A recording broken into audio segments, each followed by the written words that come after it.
So someone passed on this question that was asked on a Facebook page. I'm not going to repeat the Facebook page or the person's name. This is a mother. And this is what she wrote. My 17-week-old is not sleeping at daycare. I asked today when the last time he napped was, and they said, I don't know if he has napped today. He is at daycare from 8 a.m. to 5:30 p.m. They said the most he naps is 15 to 30-minute cat naps here and there, which is insane to me. He typically nurses before bed, but I put him to bed drowsy and he falls asleep on his own. I'm very regimented with sleep, so seeing his daycare sleep is so sad and discouraging to me. I guess my question is, do you have any tips or recommendations for daycare sleep?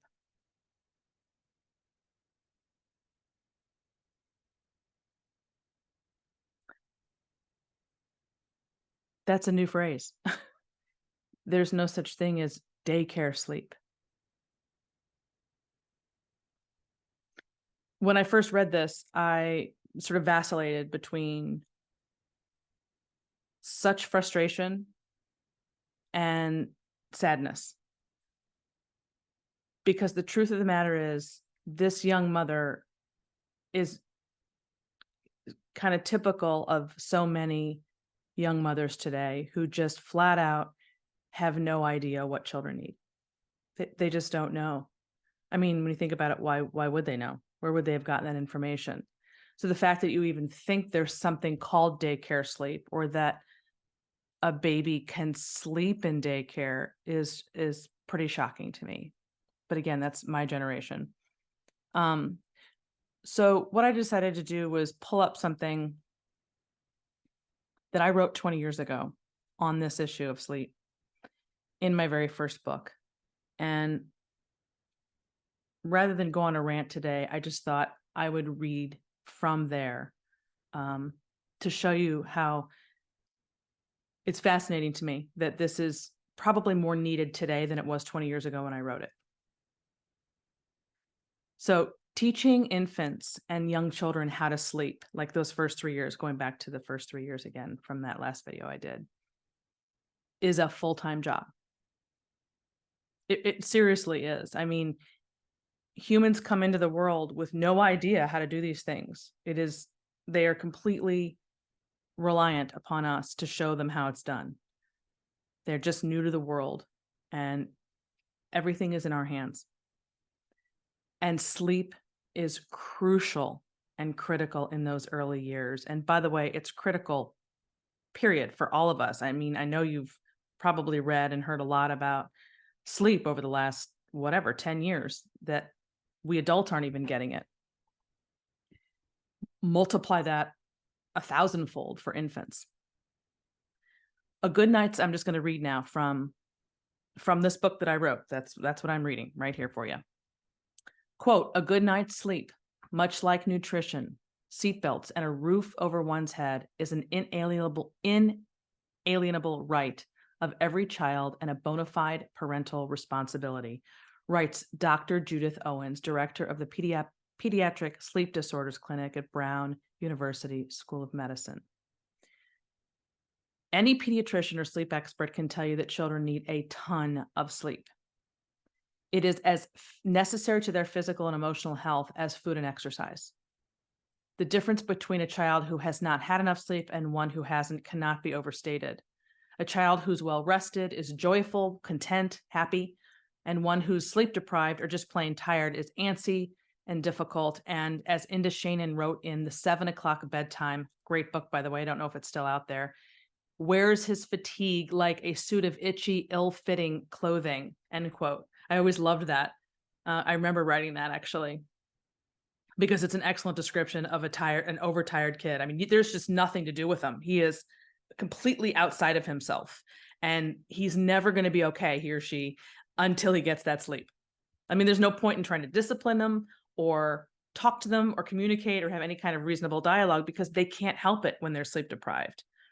Again, we adults are like this, right? So just up the ante for little ones.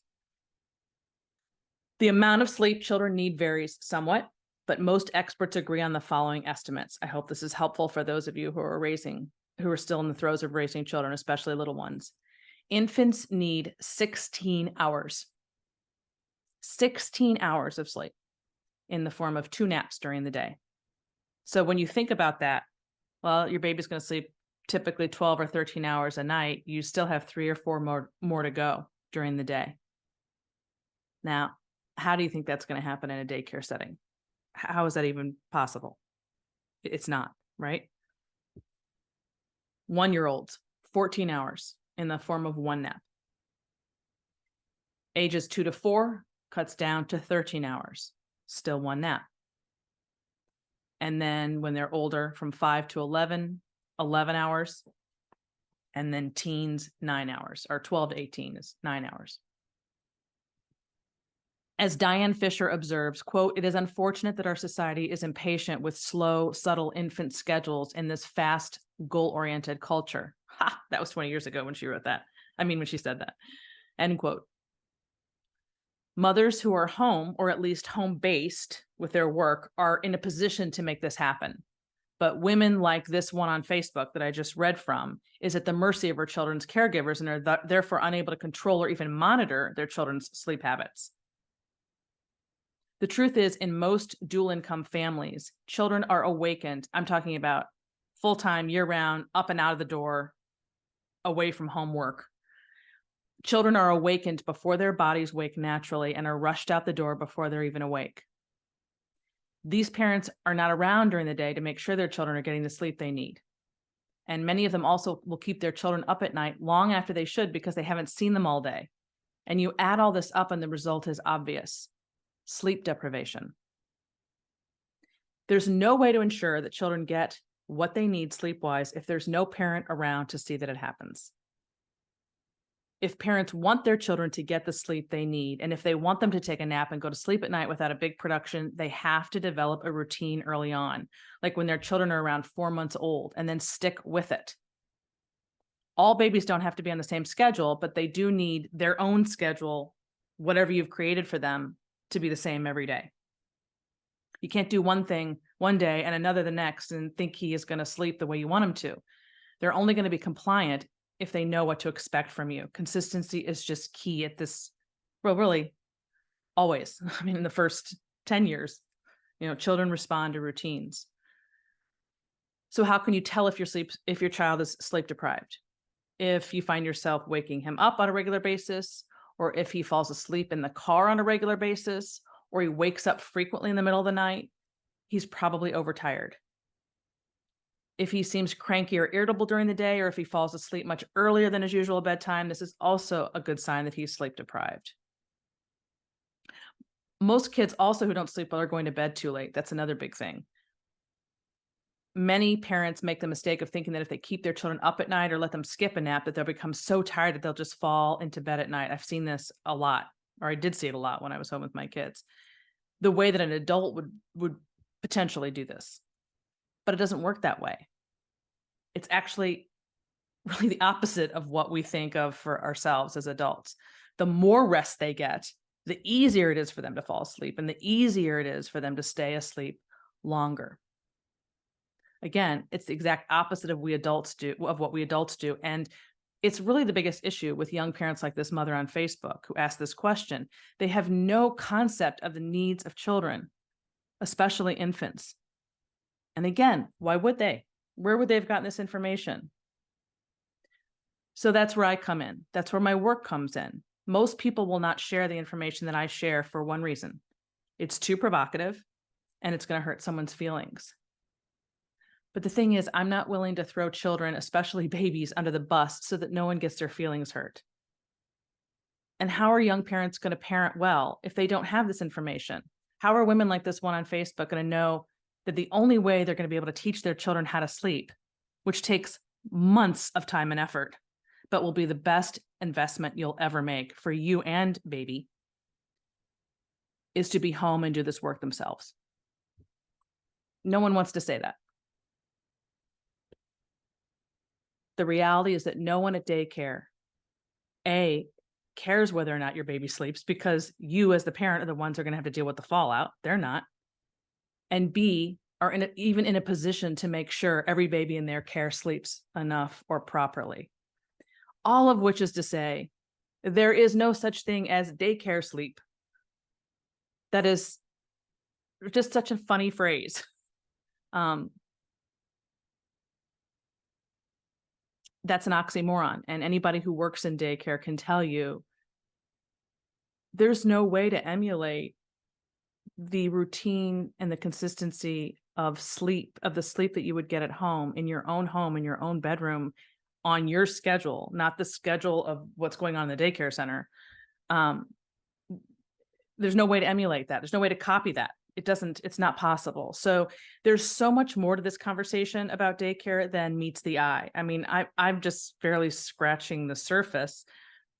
Sleep is just one example of how babies and toddlers are not getting their needs met, and it's coming out in all kinds of ways. I mean, you're going to deal with that years down the road in their behavior, not to mention their brain. Their brain will not develop. I mean, it just won't develop properly if he's not getting the sleep. Actually, our brains are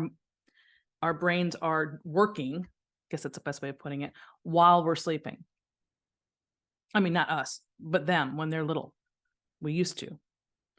And this is information that is hard to hear late in the game when you've created a life that didn't take that into account, but it's still information that you need to have, that parents need to have, so they can make the adjustments that are needed and not continue to be able to write, questions about daycare sleep and have nobody respond in the way I'm responding, but rather just saying, oh, he'll be fine, or, oh, it's no big deal, or whatever the case may be. That may make you feel better. That's not going to do anything for this woman and her predicament. So, yeah, that's all I got for today, and see you next time.